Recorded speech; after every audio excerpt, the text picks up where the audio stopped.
that it don't say what they telling you to say. Absolutely. Um, it's a writing by Khalil Gibran called John the Madman that expresses the sentiment of you telling these people lies. I'm gonna tell them what's really in the book, right?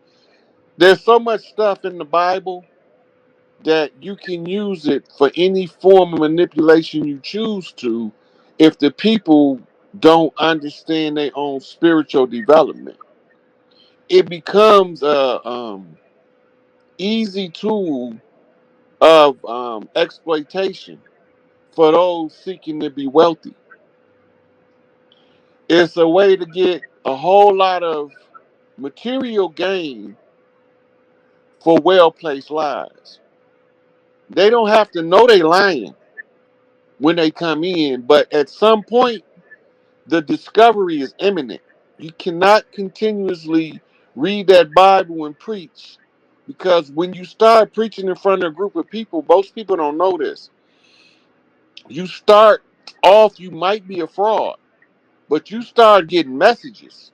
Hey, Mm. stop telling them lies to the people, right?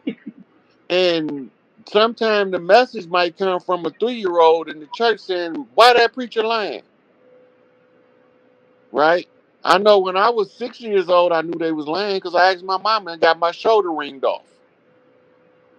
She wasn't mad at me for saying it. She was mad at me saying it in church. Mama, why that man up there telling that lie? I was in Grand Rapids. We was living in Grand Rapids at the time, Grand Rapids, Michigan. I was Pastor Abney um, preaching, and he was going over the standard Jesus script. And this was my first time really, really, really listening as a child to somebody tell the Jesus story. He told it exactly how he's taught to teach it. And I immediately said, this man lying as a 6-year old. And it was a blatant outburst. All the church ladies turned around looking at me, and it embarrassed my mama to the point where she pinched me and wrung my shoulder off, got me crying up in the church, talking about, you can't be saying that up in here. And then when we got home, later on, she talked to me, and then because she did, even if she disciplined us, she still talked to us. Mhm. She didn't just discipline us and didn't never give us nothing. She gave us a lot of wisdom, even though she did spare the rod, spoil the child. I don't think she gave me enough ass whoopings. Whereas some of my siblings might feel like they got too many, right? But when I Where did look at you the, fall in the? Are you youngest, oldest, middle? I'm the seventh child, and Of how many? it was originally 10 of us. It's 8 of us left. Okay. Yeah. So I'll be number 7. My mama was number 7 and her daddy was number 7. Okay. Significance. Yeah. Hmm. That's what they call a lightning strike. And my grandmama got struck by lightning. Really? I mean, actually. Yeah. She was working on the fields of Mississippi down by Macomb, Magnolia, Tylertown area. And the storm came in and she got struck by lightning. That was my mama's mama. My mama said I think my mama was 5 years old when it happened. She never stopped grieving her mother her entire life. Oh, so she did not survive the lightning strike. No. Hmm. Wow. Yeah, Right. that's where it ended her. But her spirit was strong in my mama. And it was due. So this goes back to the psychic connections with people. It's from the heart chakra. And it's from the place of pure love. And this is why most people can't never attain psychic abilities, is because their heart is confused with the ways of the world, right? So those with the golden heart can shine the brightest, but they first have to get the charring off from being exposed to the dirt of society.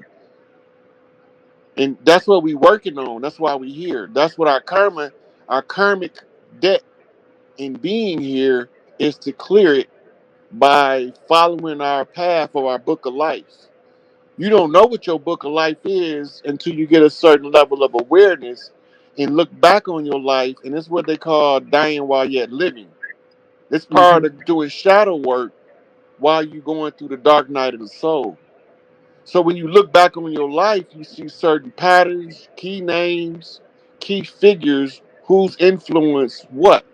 And archetypes. You see certain Yeah. archetypes So that keep archetype repeating. is part of the required study in the priesthood to allow you to understand which aspect of God you're dealing with. The highest aspect of God we call Big Mama. And the next highest aspect of God we call Big Papa. Right? Big Mama feminine, Big Papa masculine, but we call them the old energies. Right? So when you hear about them, call them the gods from days of old.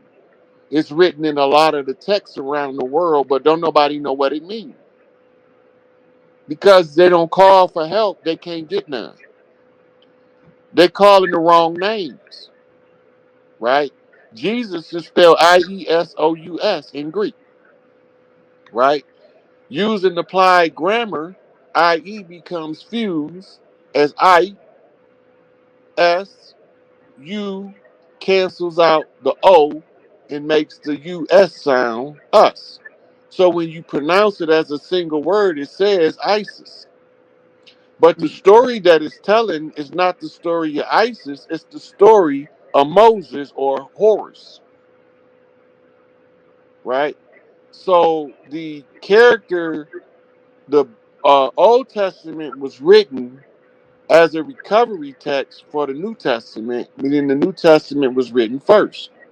We were told in always told in the church and in Bible college that the Old Testament is the new concealed and the New Testament is the old revealed, and that's the way they kind of played it off.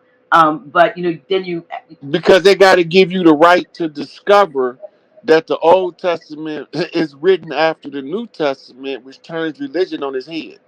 And we were also taught that there were 400 silent years between the ending of the old and book of Malachi and the beginning of the new, and that in those 4 years God was silent. What we do know now, those who study, is that those are years of what I guess sort of reconstruction, Renaissance, which came out ended up being a Renaissance afterward. That was when they were the Piso family and the ones that were um, uh, So uh, the misunderstanding comes in the ones here. that were writing, like you said, the one to try to make the two in agreement.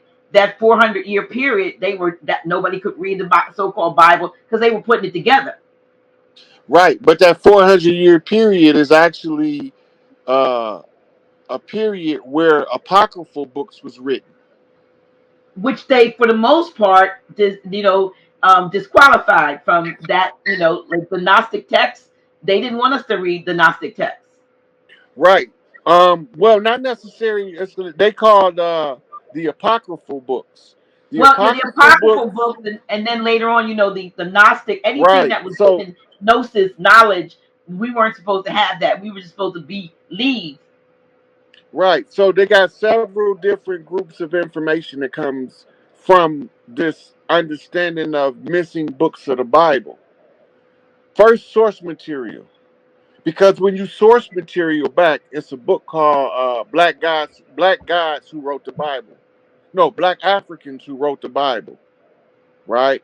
Because the Bible was written by Etruscan Moors for the purpose of military conquest, and it was compiled and rewritten, I should say, based off ancient texts in order to control the narrative. And the True, controlled narrative is what Rome has been doing the whole time. true. When we I used to always hear my father say, when you look for the when you say when you look for the troublemaker, all roads lead to Rome.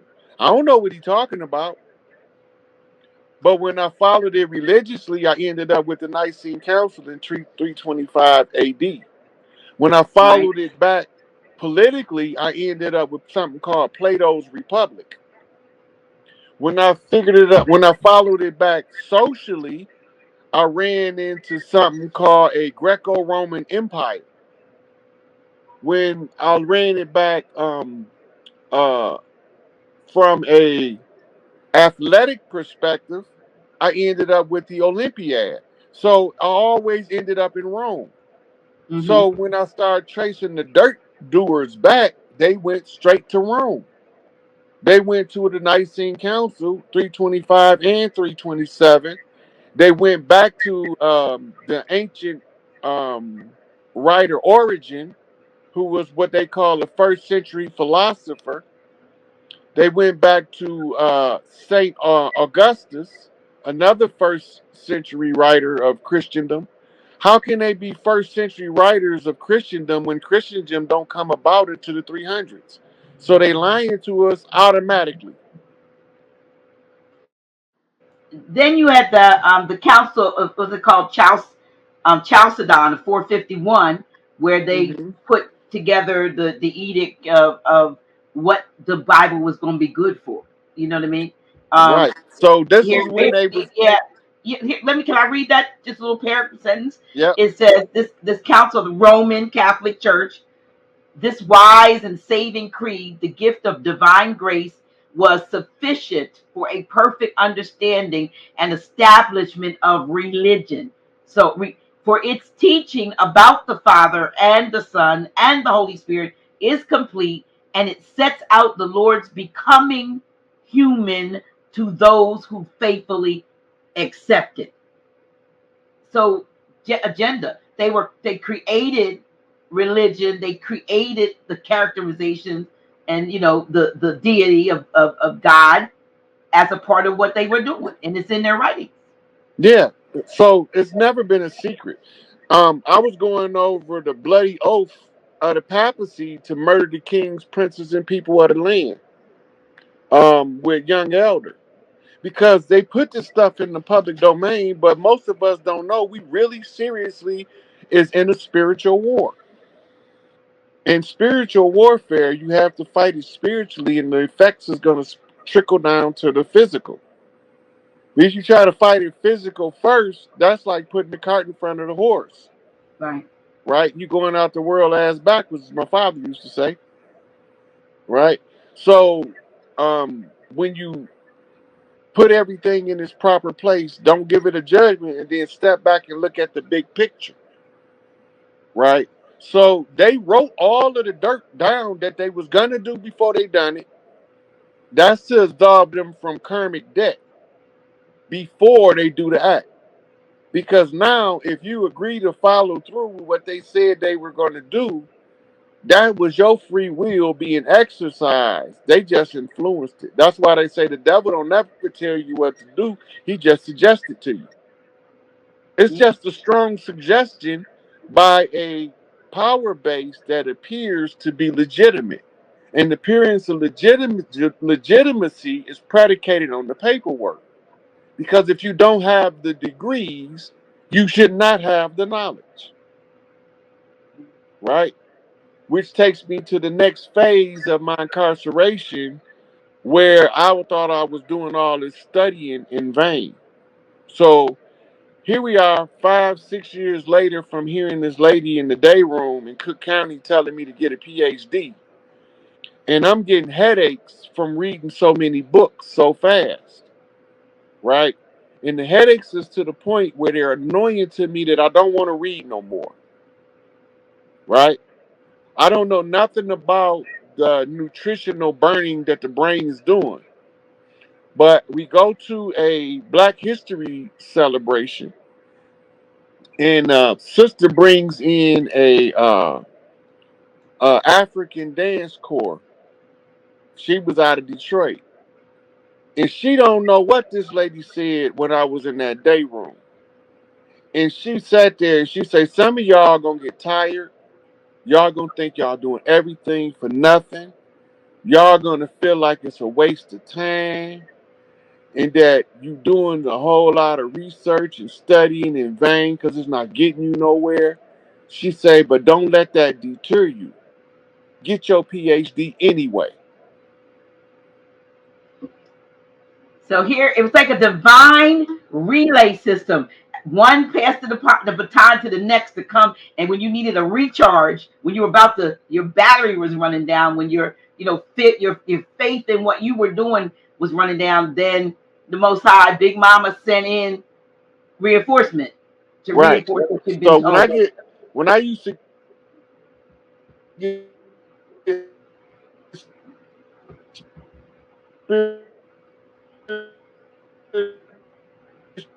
Let me see. spiritual See, y'all, they messing with us. Let me see. Let me see if he comes back in, y'all. Okay, let me get him back. Are you there? Can you hear?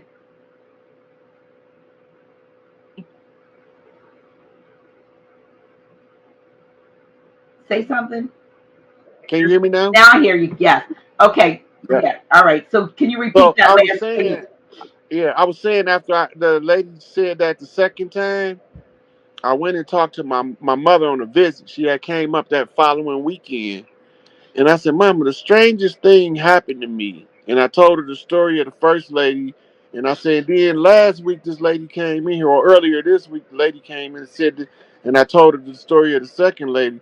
And my mama said, that's the Lord talking to you, baby. You need to listen.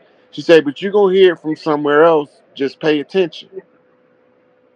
So I'm on the yard and I'm talking to a brother who was a recovering addict and alcoholic.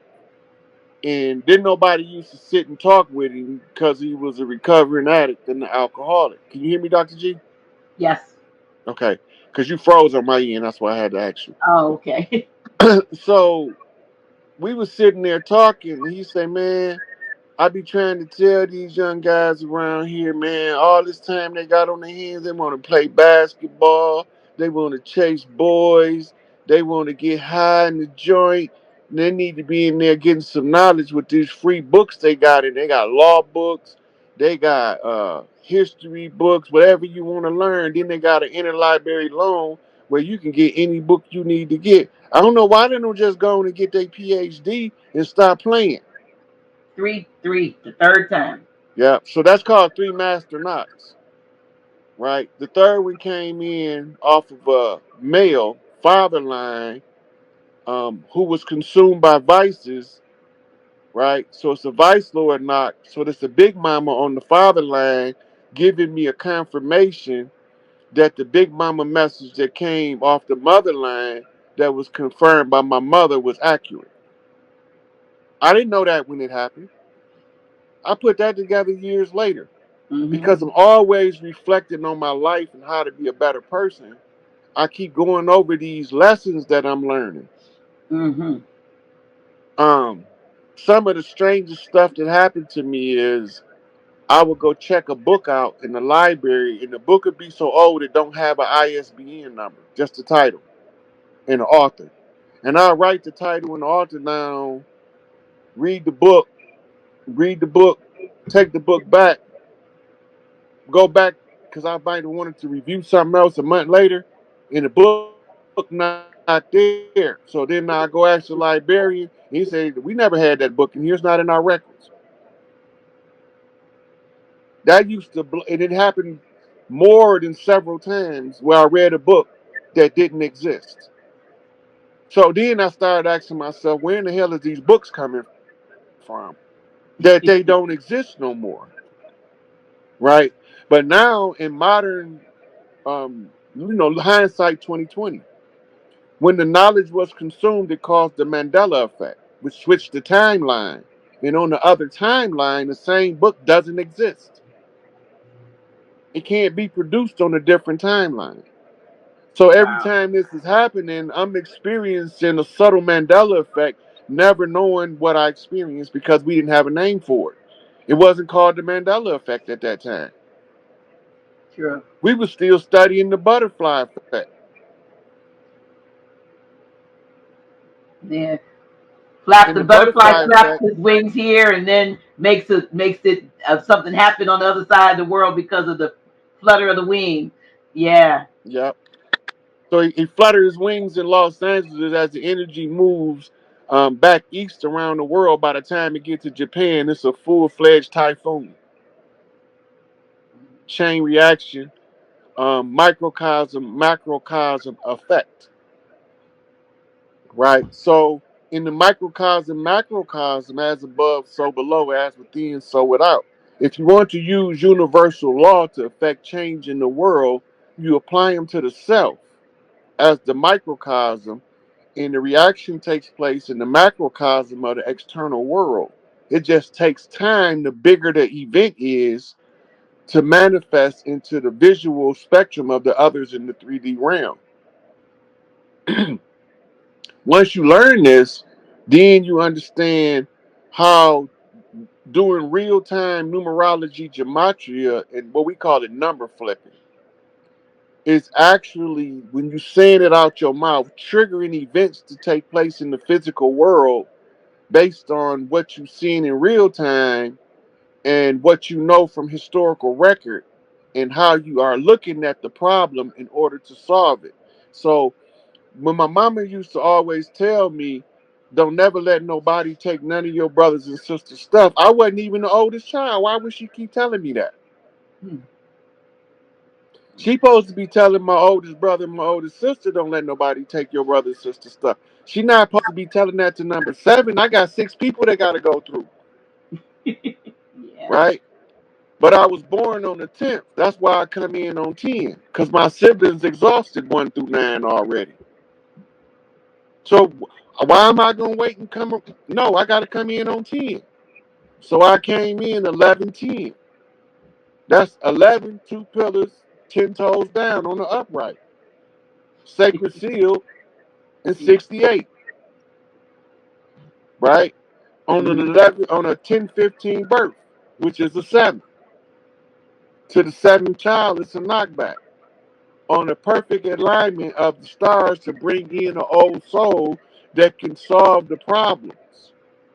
Anybody can put my birth date in 11/10/68 and put in the time as 10:15 and look at the alignment of the stars Is and that know AM or that PM? AM in the morning. Mm-hmm. But when they look at the stellar alignment,